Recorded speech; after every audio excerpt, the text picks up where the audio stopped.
Hi, welcome back to Season 3 of InterpreTIPS, where you get to ask any burning questions you ever had about interpreting. I'm Marjory Bancroft, Director of Cross-Cultural Communications and founder of the Community Interpreter. Today's question comes from an interpreter right here in Maryland. Here it is. I watched a video regarding forms. As you know, one of the big pushbacks we get is that the providers do not want to spend time with the families filling out forms, and they expect the interpreters to help the families.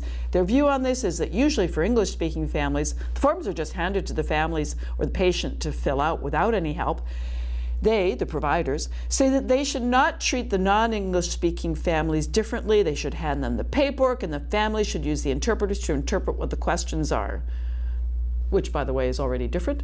How can I fight this vision with providers?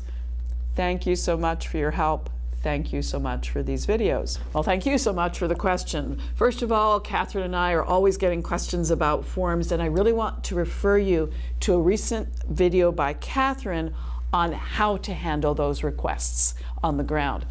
I'm going to address here the larger question that you're asking about how to show the providers that, well, really there is discrimination going on here.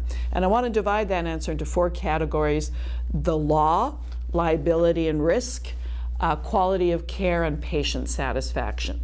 In terms of the law, in Maryland, your healthcare organization, because I looked, is definitely receiving federal financial funding and assistance, and also Maryland funding, which means it's covered by both federal law, Title VI of the Civil Rights Act of 1964, among others, and Maryland law, and is required, therefore, to take reasonable steps to ensure equal access and not to discrimination in the provision of their healthcare services.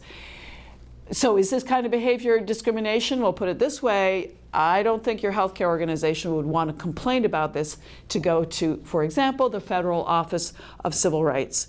One investigation over something like this that actually led to a full investigation could potentially cost hundreds of thousands of dollars.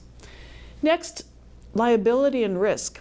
Let's say you're left alone with the patient, with the forms, the patient asks a question, you answer it, and your answer is wrong. So the patient goes home and takes the wrong dose of medicine or does something else wrong that leads to a serious medical situation, and the healthcare organization is sued.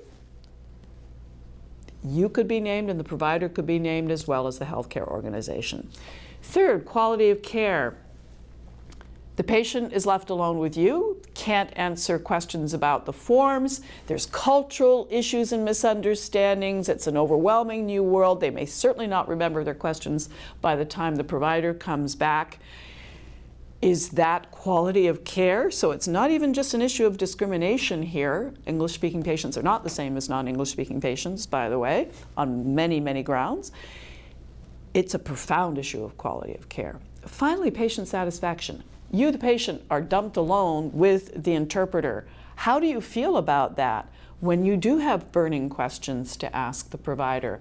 When the provider stays and is there and you feel that you can ask the provider anything, what difference is that in terms of your experience and your patient satisfaction, especially if you end up filling out a survey?